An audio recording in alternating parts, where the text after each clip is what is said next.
Good morning. I hope you guys got some breakfast. My name is Arwin. The creator and host and I don't know everything else for Bits-N-Bytes. So I really, I know it's early on a Friday, but thanks for joining. Just show of hands, who's this is the first time Bits-N-Bytes? All right, we got some new folks. So today's topic is, really in IT world is super high on a CIO or technology, in IT companies list, because as you know, on the headlines, everyone is getting breached and hacked and things like that. So I think it's a really good. Did you? Yep. Oh, thanks. It's a really good topic, a timely topic right now to talk about. So before we start, I wanted to kind of just go through. I have a couple of slides, and I want to see how many people know about cybersecurity and how much people know. So how many computer viruses or other malicious software do you guys think are released per day? Who thinks A, 100,000? Who thinks B, 500,000? C, 1 million? D, 2 million? Are these unique, or is this basically, it can be multiple copies of the same thing? That's a very technical question, which I didn't consider, but I don't know. I don't know. But the correct answer, based on the research I did, and probably not accounting for your question, is C. 1 million. And then I have a second one. What type of stolen data is worth the most, do you guys think? A, credit card. B, login credentials. C, identity theft. And D, PHI, protected health information. Who thinks A, your credit card? No one, really? B, login credentials? 2, okay. C, identity theft. D, PHI. And since we guys work in the hospital and you guys are correct, it is D. PHI is actually 10 times more than credit card information. So basically, it's worth 10 times more than any other type of stolen data. And my guest here can attest to that. So without further ado, I want to introduce our guest for today. He is a VP in technology. He just started a few months ago. He is highly experienced in healthcare and currently our Chief Information Security Officer. So please welcome Jennings, Aske.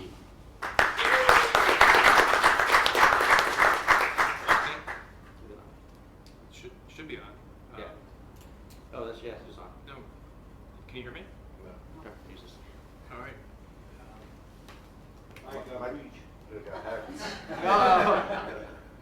Good morning. Everyone can hear me now? No? No, you get it. You just have to put it. Oh, okay. There you go. Sorry, it's my first time ever speaking into a mic like this. It feels a little weird. My daughter has a little karaoke machine. She's much more adept at this than me. So did you get Armin, your tech support's a little lacking here. You're right. Sorry. I'll speak loud. So just to comment about the value of PHI in the black market, there's actually more credit cards on the black market than there are buyers. So they're basically worth about $1 a number. SSNs aren't worth too much, and most identity attributes aren't worth much unless they're being used for some sort of targeted attack. As an example, right now actually, I was talking to the security officer at Columbia, and he mentioned to me, and this is Columbia Medical Center, he mentioned to me that actually they're having some attacks where people are targeting their executives. And what they're doing is they're basically profiling the executives, trying to get identity attributes, and they're going to like LinkedIn into Columbia's websites, and then they're sending targeted phishing messages that say, hey, dear CFO, you need to transfer money. This is president of Columbia Medical Center. I don't know the names of these people, that's why I'm not naming them. But anyways, they're really getting these messages. So PHI is the only category above that. And basically what happens with PHI in the black market is people, they buy it and they basically commit all kinds of fraud, like insurance fraud. They buy durable medical goods and they sell them on the black market. So PHI is actually worth probably the most on the black market right now. Great. I will speak into the mic. It'll look like it works. But so, first of all, did I get your last name right? Aske. Yes. So where'd you originate from? Like where your parents? My mother and father. Touche. Aske is a Norwegian name. So. Okay. Great. And so, can you tell us a little bit about your experience where you were prior to NYP? Sure. Let's see. Well, basically, I've worked in the healthcare industry pretty much my entire career. I'm an attorney by education. I went to Boston University Law School, and I started working at the Massachusetts Department of Public Health, working on this thing called HIPAA, right about 2002 when it went into effect. And basically, in 2003, they started working on the HIPAA privacy rule. 2004, this thing called the HIPAA security rule. And I was in the Office of General Counsel, and they said to me, we need someone to be our chief security officer.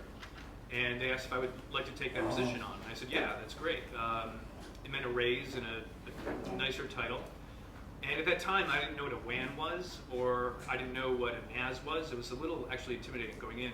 And the job at that time was very focused on regulations. And one thing I'll talk about later is frankly how the focus in healthcare security has switched from HIPAA and regulations to actually more cybersecurity. So I've come into this position maybe in a different way than most security professionals. I mean, I came in because of all the regulations without really a lot of the technology knowledge that some people may think you need, and I've had to learn that kind of on the job over the past 14 years.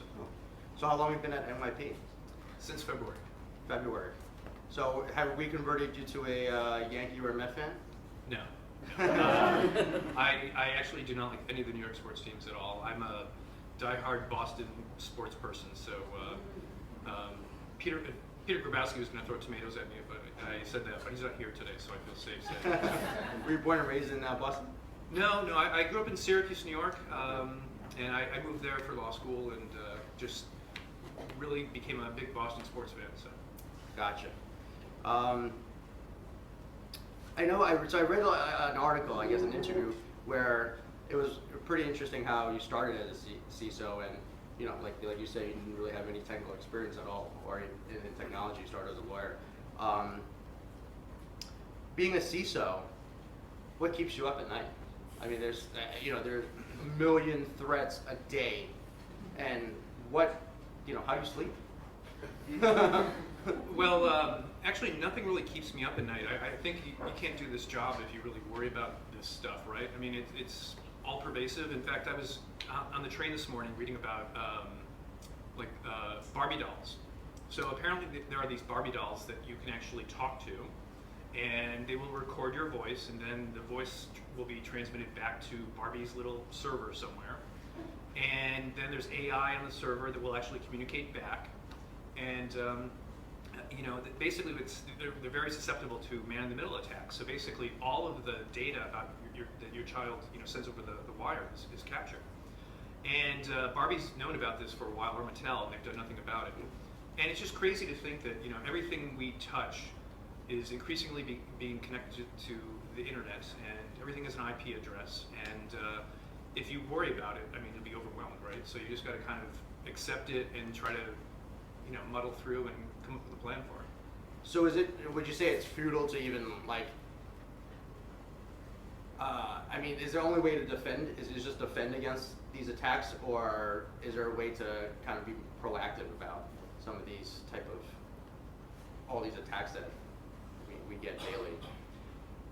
Well, I think we have to be proactive. And if you think about our security strategy, and I'll probably get into this a little bit today, what we're trying to do is be more proactive, to do things such as implementing controls, on the perimeter of our network to make that more secure.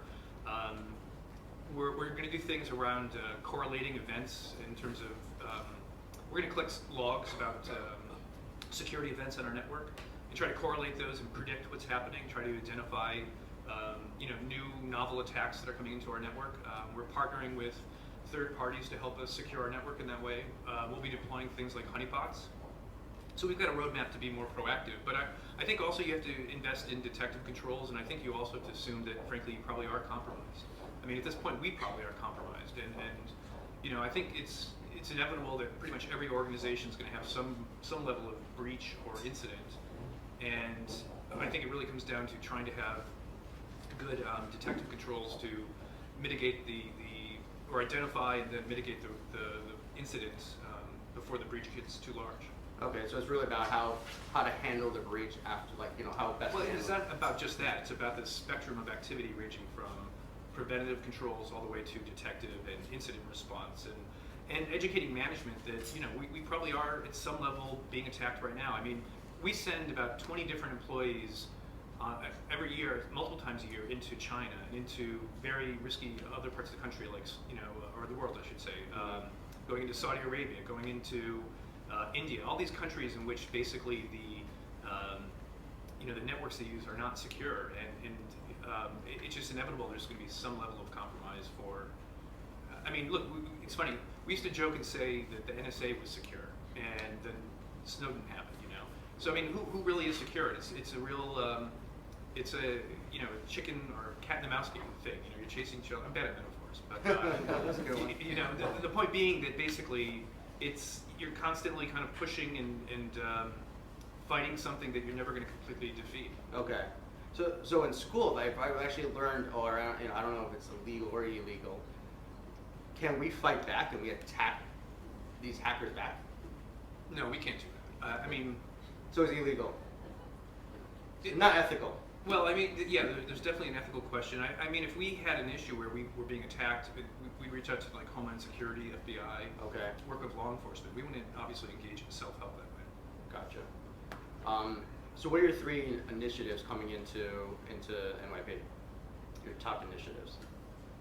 Well, I do have slides about Yeah. that, so should we? Sure. You want to? Yeah, so I work in security and I collect stories. And you tell these stories to scare people, and hopefully they'll listen and actually pay attention. At one point when I started working in this field, people, they actively resisted security. They bitched about it. They said, I don't want another password. This is a pain in the neck. And it's changed. And it's funny because I can recall, being a security officer and begging for staff and money, and it's gotten to a position now where that's not a problem. The problem is actually there's so much to do, and there's a lot of resources. It's just overwhelming in terms of trying to focus because people are paying such attention to this area. So anyways, in terms of these stories though, I just want to share a few because I think, in healthcare we're still very focused on HIPAA. We're still very focused on, the idea that there's some regulator telling us we got to be compliant, and I think that's really a bad way to think about security. So I'm going to tell 2 stories real quickly. The first story involves a MacBook, and this happened at a hospital that I worked at. And this one doctor, he went to see the Boston Pops play along the Charles River in Boston on July 4th. And after the performance, he came home and he realized that his house had been broken into.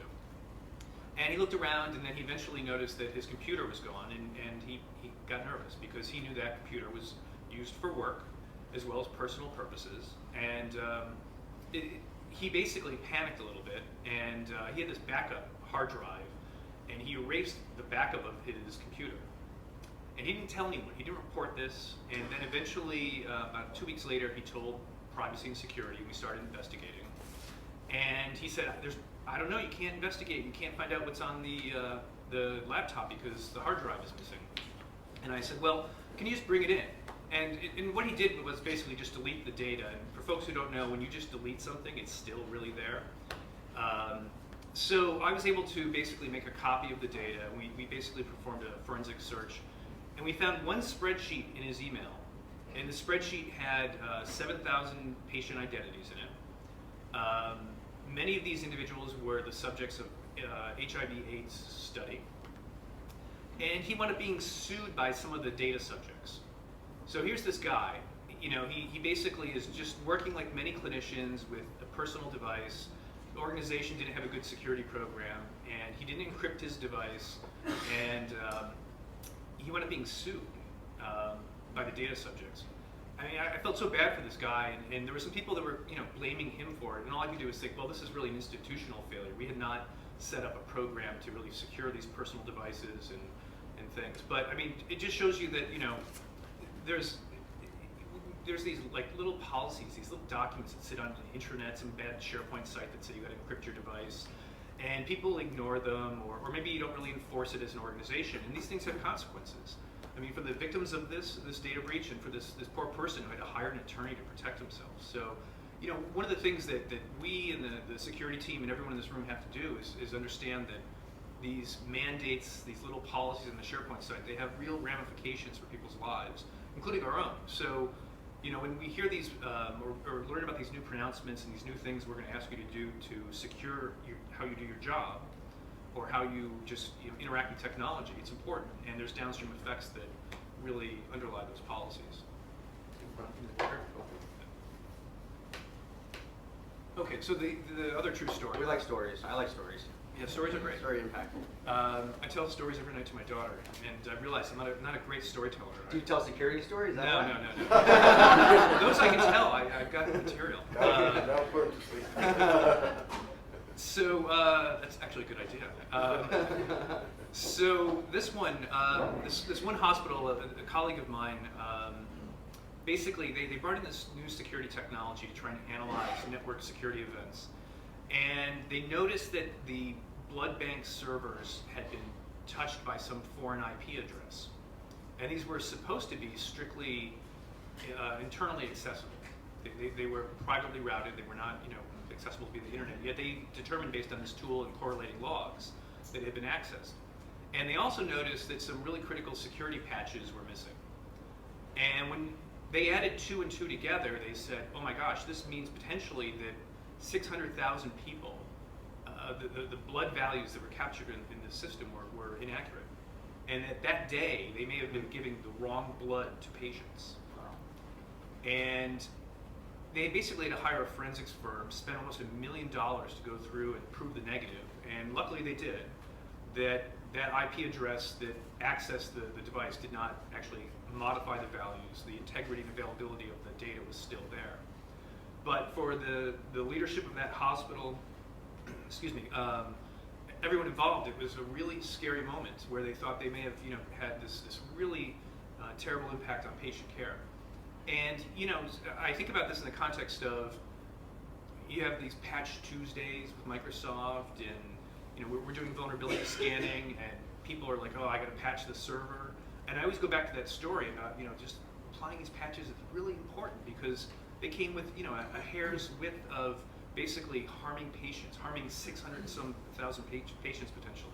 So these are the sorts of things that we're dealing with something that seems a little abstract or a little boring. It's, people talk about compliance, and really it's about patient care, and it's really important that we actually take these things seriously and try to routinize what we do in terms of patching and change management and securing devices. So, Right. So there you go, 2 stories. That's a great story. So I'll pause you for a minute. So a lot of these security breaches, usually you don't find out until maybe a couple of days, a week, a month later. Are there better tools now that can actually be more real time? They detect stuff more real time? There are. I mean, there are let me put it to you this way. If you're really being targeted, you're probably not going to know for a while.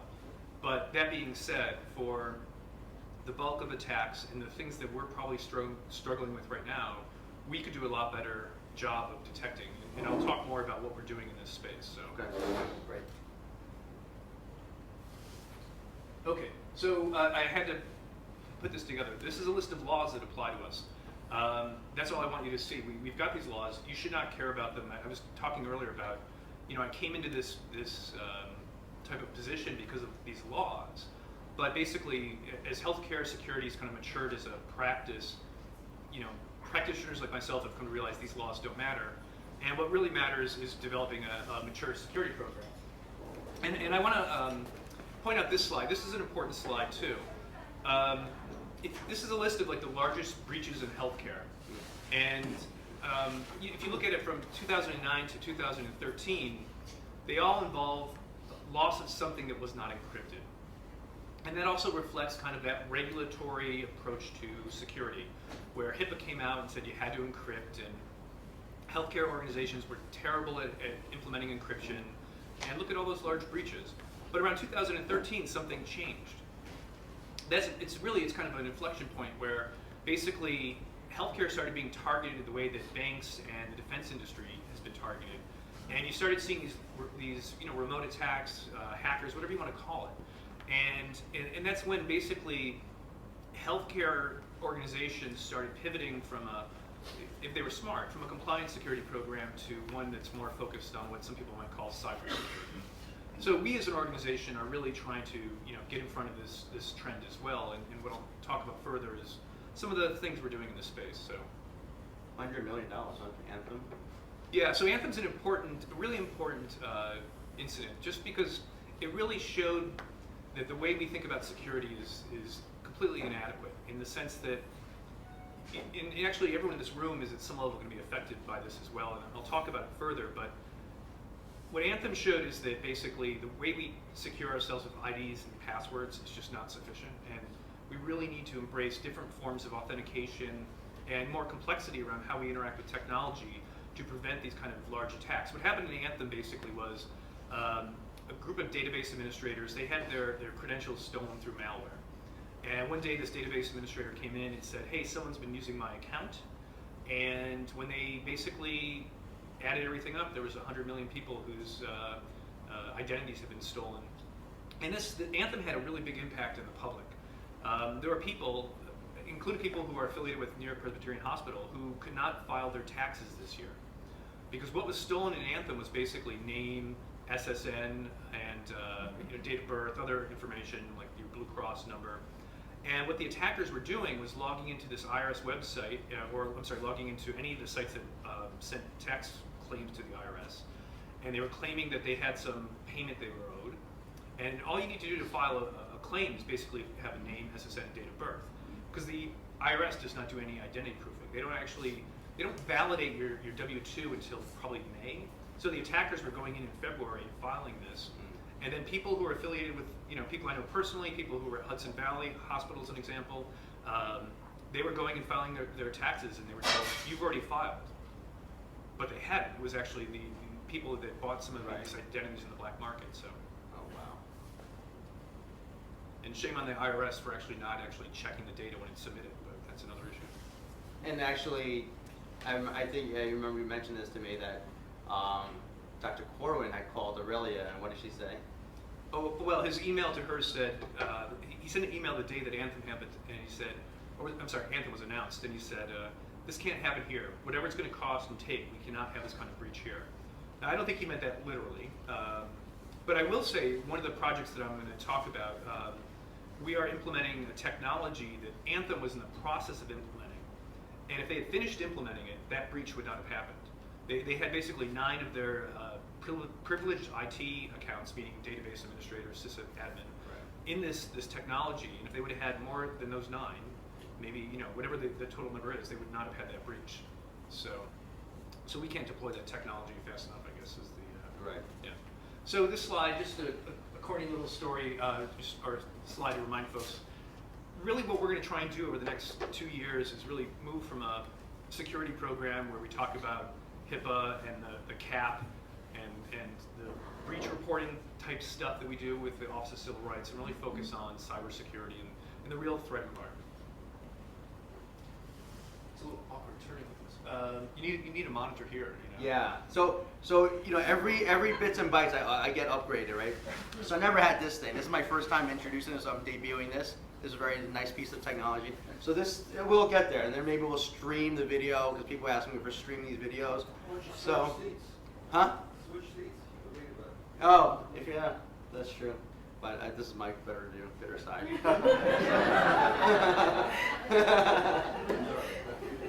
All right, so what are our 4 primary security risks? We've talked a little bit about this, cyber threats. And Arwen did a great job of summarizing the fact that a medical identity is probably the most valuable thing in the black market right now. So we are under attack. I mean, we probably right now, as I said, we probably have attackers in our network, just to be very candid. And you know, we actually plan on bringing in a special or a specialized firm that engages in what's called threat hunting. And basically, when they do threat hunting, they basically try to identify if you're actually, you know, have someone in who's trying to basically move around your network and abscond with data or something. Right.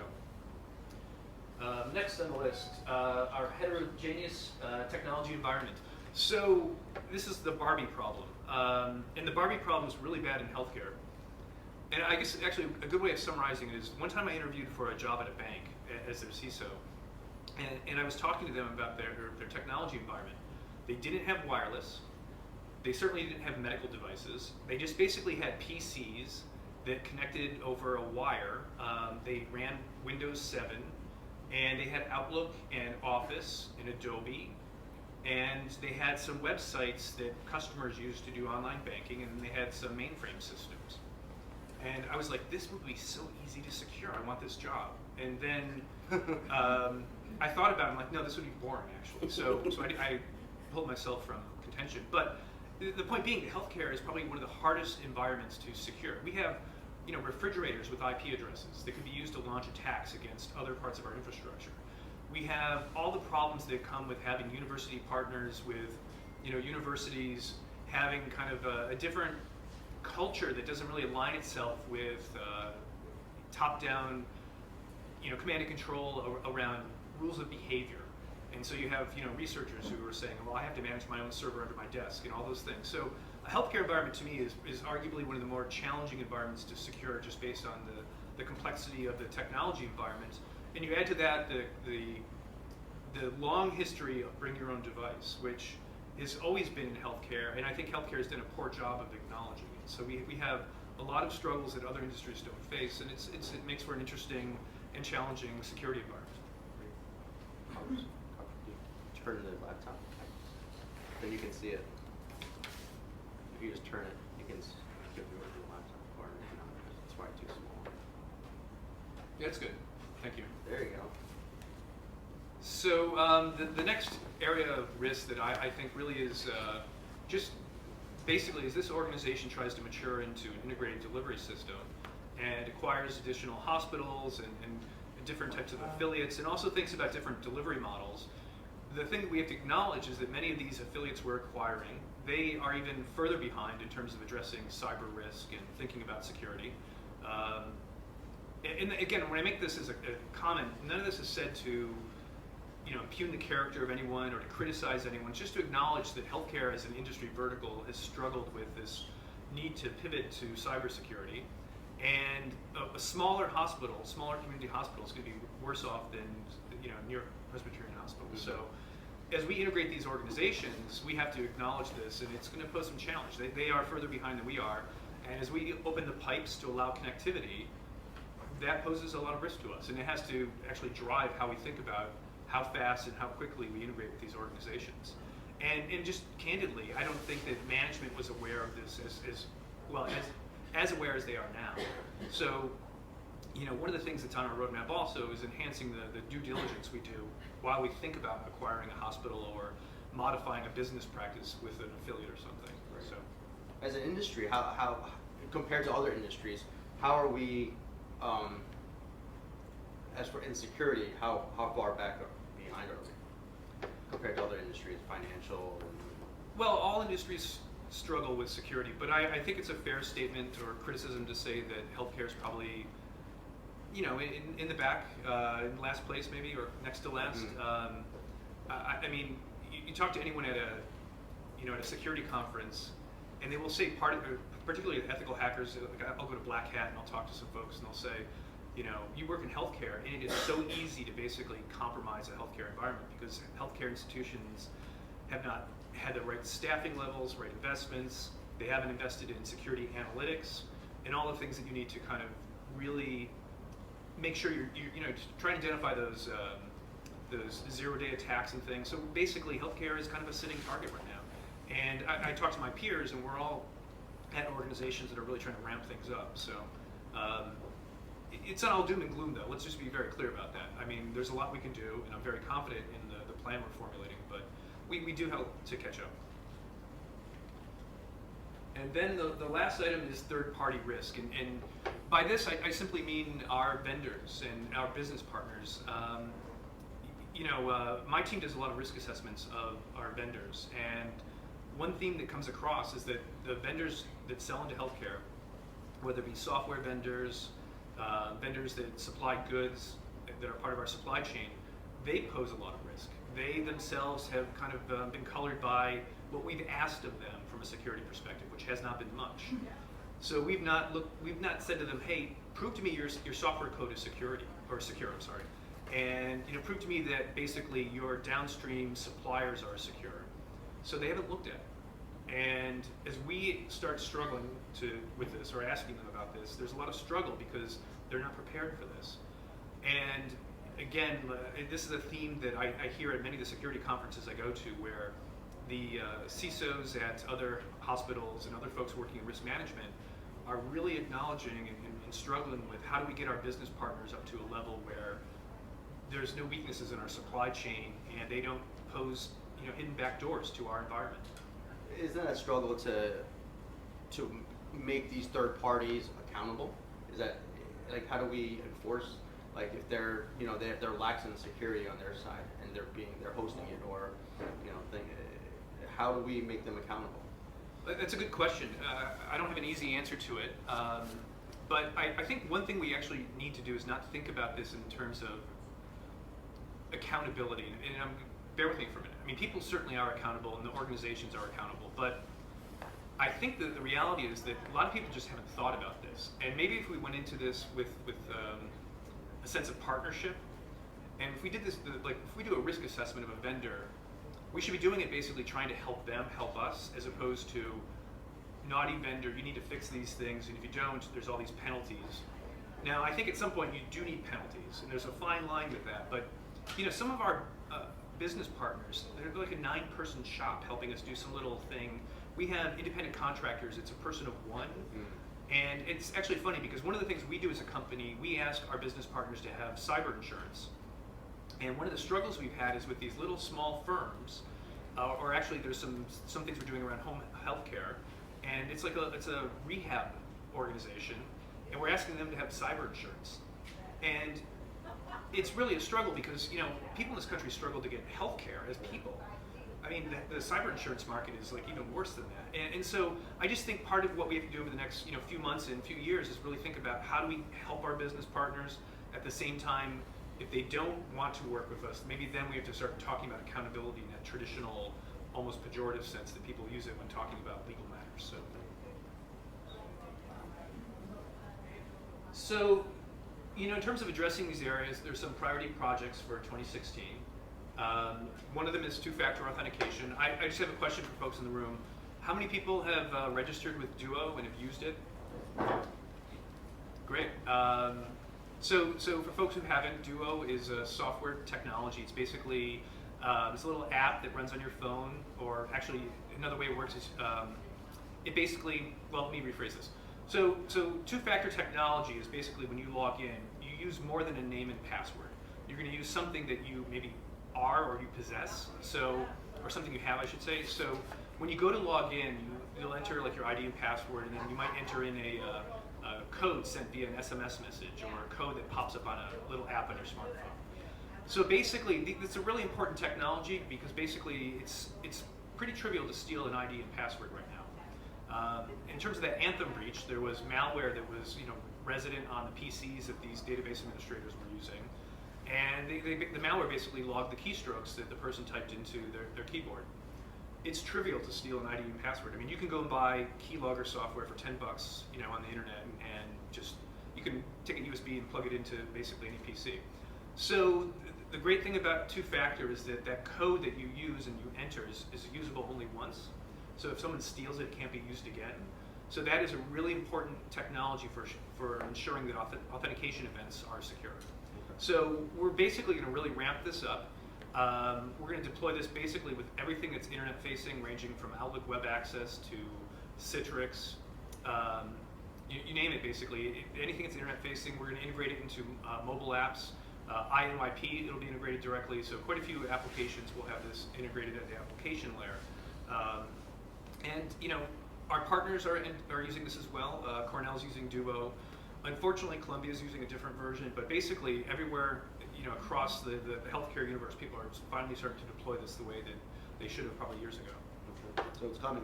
It's coming. But as you've seen, most people in this room are using it already. So, identity management. So, identity management is a pretty big topic. I guess I'll summarize it by saying that identity management is basically the technology and processes by which people get access to systems and to data.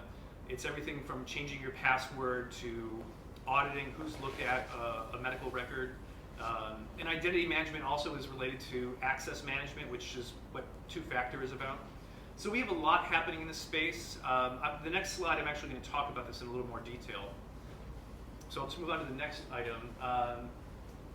Security analytics and third-party security services. So earlier you mentioned, or you asked about what could we do to protect ourselves better and to detect things that might be happening in our network. So we have some initiatives in this space that are really important. Right now we're in the process of selecting what's referred to as a managed security service provider. And essentially one of the things that we're acknowledging is that it's impossible for us as a hospital to basically handle the cyber threat environment on our own. If you think about it, our attackers, they are creating, millions of new threat vectors every day. They work 24/7 by 365. Threats are launched from basically IP addresses from around the world, and we have a little bitty security staff. It's a losing battle if we try to do this all on our own. So what we plan on doing is really partnering with third parties. So we're trying to select basically this one third party that we're basically going to send security logs, and by that I mean logs that relate to when someone logs into an application or firewall logs, and we'll send them to this third party, and they're basically going to correlate those, and we're going to send literally millions of logs a month. I should say actually hundreds of millions of logs a month, and they will be able to correlate those and reduce it to the real threats on our behalf. They'll then alert us, and we'll be able to chase down what the problem is. So as an example, when I've implemented this technology before at a different hospital, the first month we had this service, we sent 1 billion logs, and they reduced that to 121 actionable events. And 22% of those events were actually caused by doctors and VPN.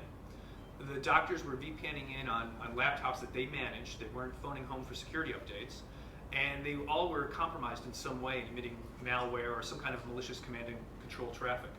We had no visibility into that until we had this third party helping us basically correlate and analyze what was happening on our network. So the other thing we're doing in this space is we're joining a group called the National Healthcare Information Sharing and Analysis Center, or NHISAC. So that's a mouthful. ISACs basically exist across multiple industries, and what they are basically information sharing groups where in that industry, people that are in the industry, like for healthcare, Johnson & Johnson, Aetna, us, Partners Healthcare, we're going to share information about what's happening on our network with these other individuals. We're going to share information about threats we're seeing. If we see a suspicious phishing attack, we'll share it. And this we'll basically incorporate this into our own threat monitoring. Will help us monitor what's happening in healthcare. And as we talked about earlier, the healthcare environment as a whole is being attacked probably more than other industry verticals because of the weaknesses of the controls and the value of a medical identity. So this is actually a very valuable group for us to be joining. We're in the process of setting this up, and probably around the January to February timeframe, we should be starting to consume their threat feed. I will point out that as we do this, we're also upgrading our perimeter technology. We're upgrading to new types of application layer firewalls. We're upgrading our security analytics capability in-house. We're kind of building a blended model with third-party services and in-house capabilities. And then BYOD and data security. So just a show of hands, I'm curious, how many people use a personal device in some way at work or for work? It's okay, no one's in trouble. I do. So not too many people in this room. So it's funny, I actually, a couple times a year, I actually lead new manager orientation. I don't lead it, I actually participate, I should say. And I lead a session on security. And I ask that question, and in those sessions, it's a majority of people. And they'll tell me, hey, we figured out how to connect to Exchange without mobile iron and all this stuff, you know. And I tell them that's okay, but that's going to change. And it's kind of funny too, because as an organization, we've been a little schizophrenic about this. We have this innovation program. We tell people, we have these great mobile apps. You should use these. Your life is better. But don't use your device, or if you want to use it, you got to get a VP to sign off. And who wants, I mean, who's your VP and how do you know, so people just figure out through back channels how to do it. And the other ironic thing is we let everyone use OA on any device they want to. So they're logging into Outlook from a hotel kiosk or from their home PC that their kid uses BitTorrent on.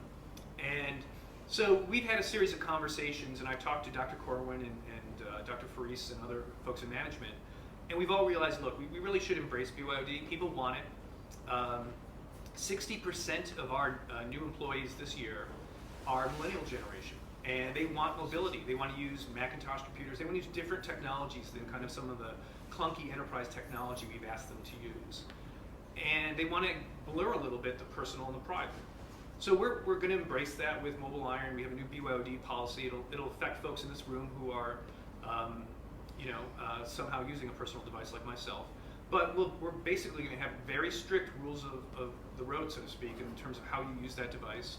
We're going to tell people that we'll wipe it if it's lost or stolen, and that includes wiping your personal data. We're going to delete malicious apps. So if you install a malicious app, and we think that it's malicious based on what we know through our threat intelligence, we're going to delete it from your phone. No questions asked. And that's in the policy that's going into effect. And as Dr. Corwin said, if you don't like this, you can use a different device or not use a personal device at all. So that's coming.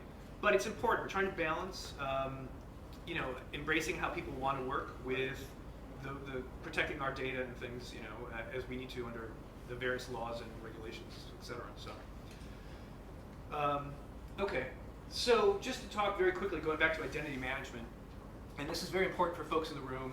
I see a lot of folks from IT.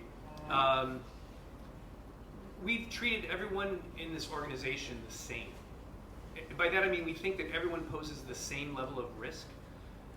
Everyone has the same requirements for IDs and passwords. Everyone has to change them 180 days. And meanwhile, we have database administrators, like the ones who were compromised in the Anthem breach. And they're using Yankees 55 for their password. That's not good, and we need to change that. So basically, for this identity management project, we're implementing a new kind of risk model where the amount of privilege you have affects how we secure your identity. So what I'll basically say is, a patient who accesses their own record, they can make some informed decisions about how they secure their data. They can choose to have data sent via unencrypted email. They can use Yankees 55 as their password, and they can decide to never change their password. It's their data. But for our database administrators, we're going to change how you interact with technology. We're going to deploy that technology, which I mentioned that Anthem was somewhat, had deployed a little bit before they had the breach. It's a technology called CyberArk, and it's basically going to really lock down database administrators or sysadmins. And if you're a sysadmin and you right now RDP to a server, eventually you're going to stop RDPing directly to that server. You're going to RDP through CyberArk. And when you RDP, you won't actually know the service account of the service that you're working with on that server. That service password will be stored in a vault, and it will change after you used it just to protect ourselves in case your account's been compromised. So there's a lot of complexity to how we're going to do this, but the point being that there's a lot of change coming that's going to affect folks in IT and folks outside of IT. And there'll be some things that are common across the board. If you look at this model, everyone outside of patients is going to be required to use a second factor when they log into webmail. But we might add some other requirements like CyberArk for the people who manage systems and things. So there's a lot of change coming in the identity management space.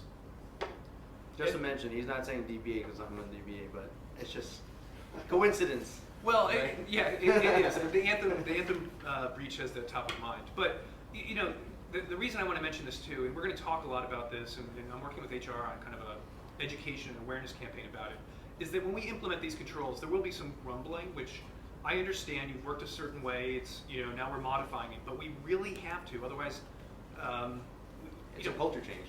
Well, the culture change is necessary, but we have to do this anyways, just because it's the only way to secure ourselves against these attacks that are now targeting healthcare. Right. So what you can do, slide. So there's been an uptick in phishing. What is phishing? So what is phishing? Well, so it's spelled with a P and an H, not with an F. And if you don't know, phishing is when people send fraudulent emails. They will say something like, hey, you know, your inbox is almost full. Do you want a bigger inbox quota? Click this link, and we'll give you a bigger inbox quota. That was the old kind of phishing. And like I relayed earlier in this session, we're seeing really targeted attacks against our institution. The one I mentioned earlier at Columbia University is just one of many. So I wouldn't be surprised if people in this room, particularly people in IT, you know, if you start seeing messages that are more tailored, that will maybe mention something that it's about you from your LinkedIn profile, or something that you know, is something about your personal life they've stolen from Facebook or something, and there'll be a link, or there'll be some malware that's attached to it. I'll tell you one quick story. We implemented a service at a hospital I worked at that would basically phish our own workforce. And the goal was basically to try and identify people that were susceptible. And when they clicked the link in the phishing email, there was this just-in-time training that would happen. And it was basically this little cartoon that would say, hey, you've been phished. Here's what phishing is. And by the way, you can detect it by doing this. And we decided before we rolled it out to try it in IT, because there was a lot of concern about, hey, you can't phish the clinicians, you know, you can't phish the CEO. And we decided to eat our own dog food, to use that inelegant phrase. And after we did it in IT, we did it across the clinical groups and administrative groups of the hospital. And the one thing that stood out was that IT was the worst offender. It was about a 21% rate of click-through. And we asked a lot of the folks in IT, why did you do this? And they said, well, I could tell it was phishing, and I work in IT, I'm safe. And we had to explain to them, no, you're not, because you might be downloading malware when you click this message. So please, if you see it, you know, get rid of it, delete it, you know.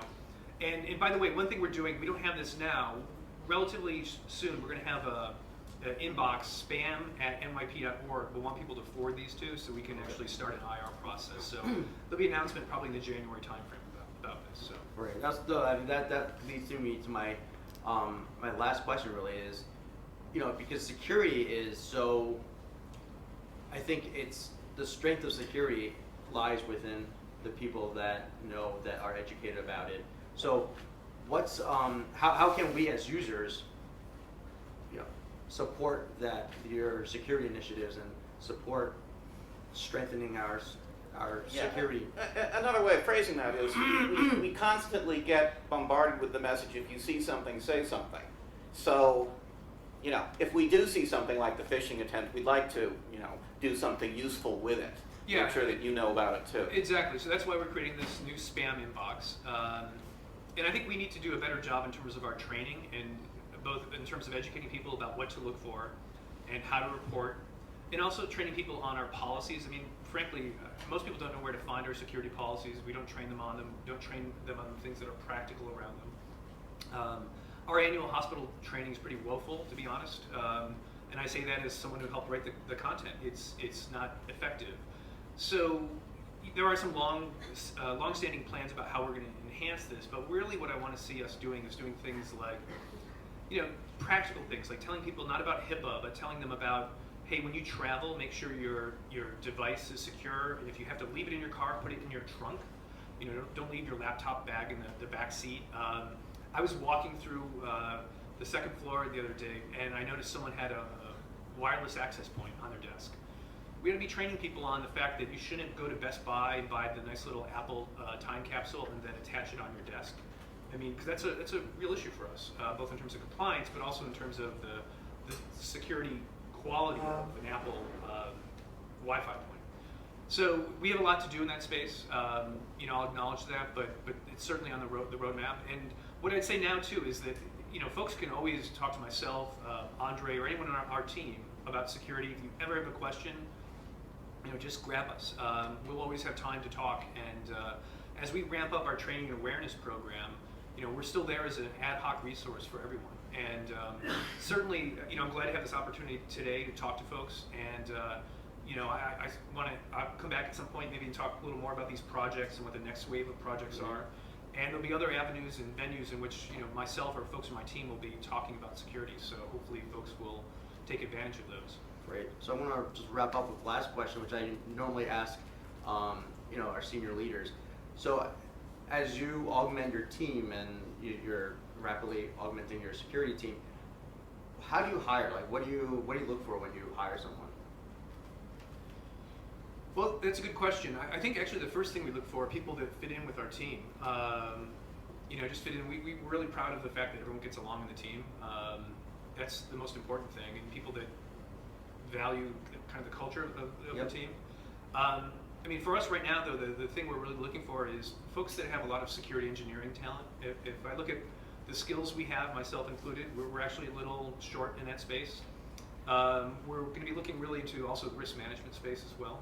Folks that have experience thinking about technology risk and not really the people that I would call an auditor, not someone that has like a checklist, but people that can actually do something called threat modeling. So this is very security specific skill sets that we don't have in-house, and frankly healthcare security teams tend to lack. So we probably are going to go outside of healthcare to find some of the folks that we need to bring into the team to augment the skills that we already have. Great. Okay. And just actually on that point, a lot of what we're doing, we're really modeling in other industries. When I've had conversations with our board of trustees and with our management, the trustees will ask questions, what are you doing to think differently than how healthcare has thought about security in the past? And it ranges everything from in terms of our staffing model to the technologies we're bringing in like CyberArk. They're not typically done at hospitals, but we have to address the current threat environment. Gotcha. All right. Well, with that, before we open up to questions from the audience, I want to, round of applause for Jennings.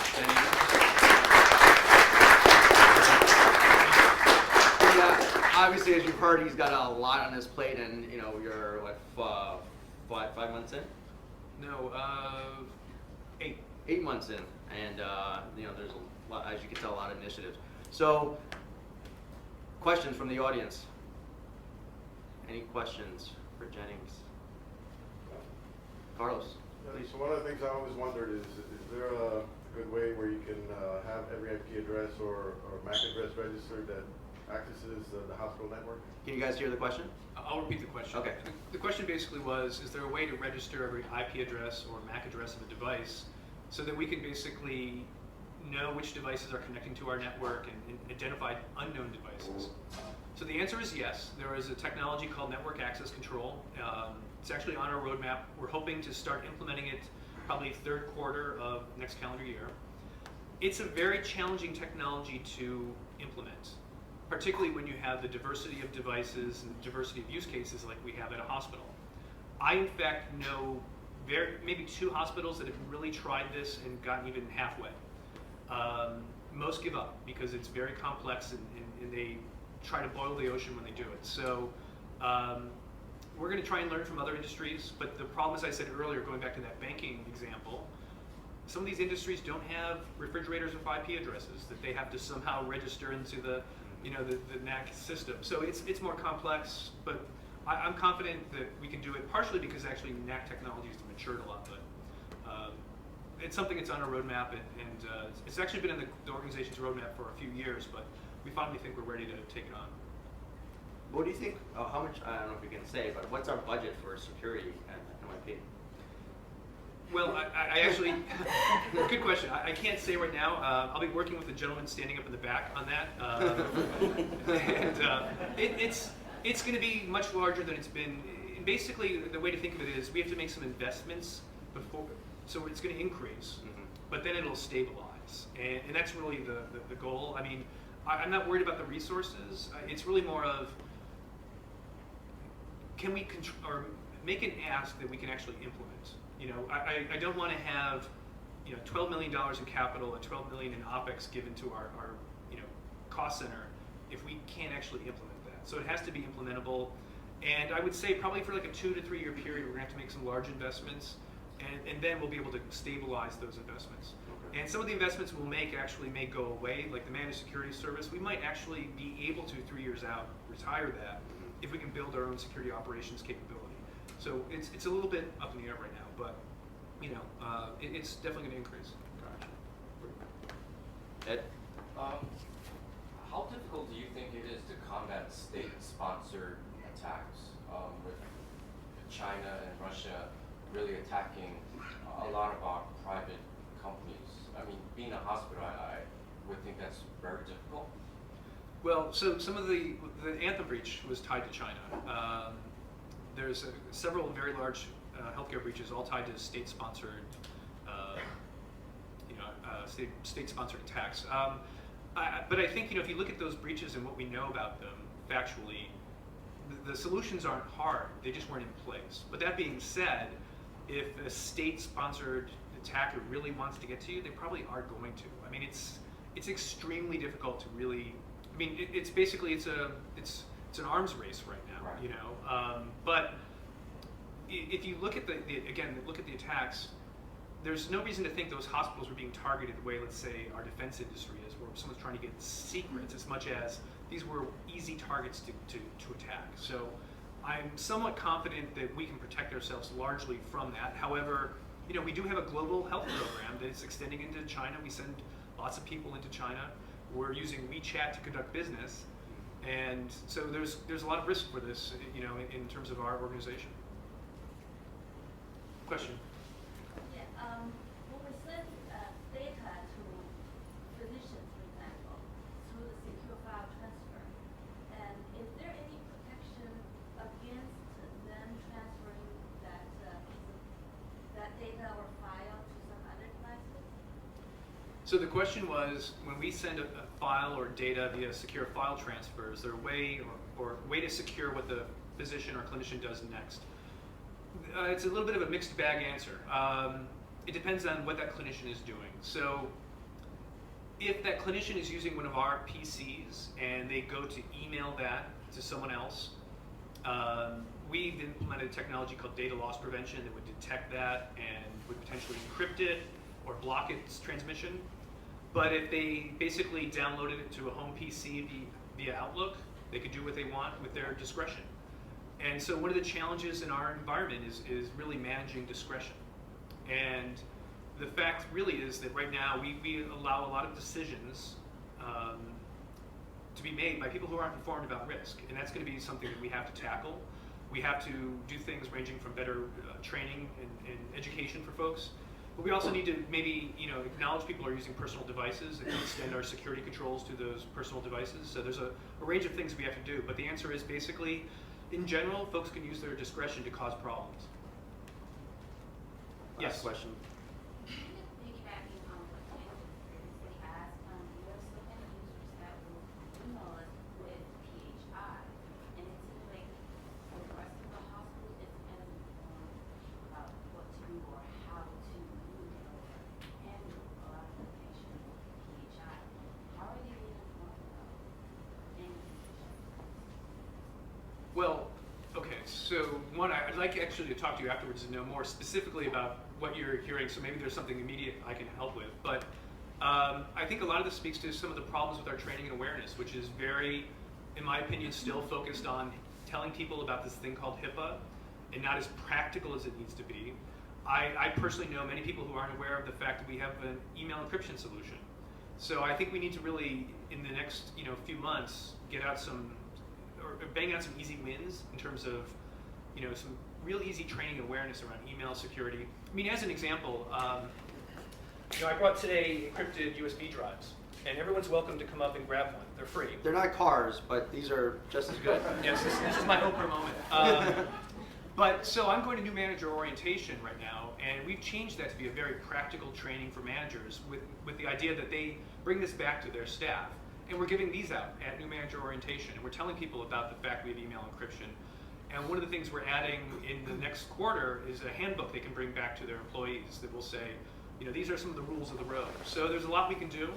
And it's a challenge because, frankly, the security team has been spread very thin, and we haven't had the cycles and resources, but that's changing. So we're going to enhance these areas as resources increase.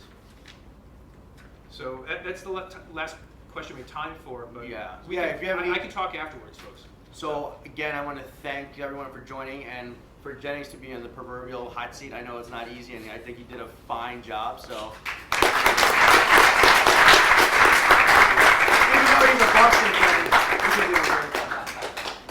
Seriously, come come up and grab a crypto USB drive or a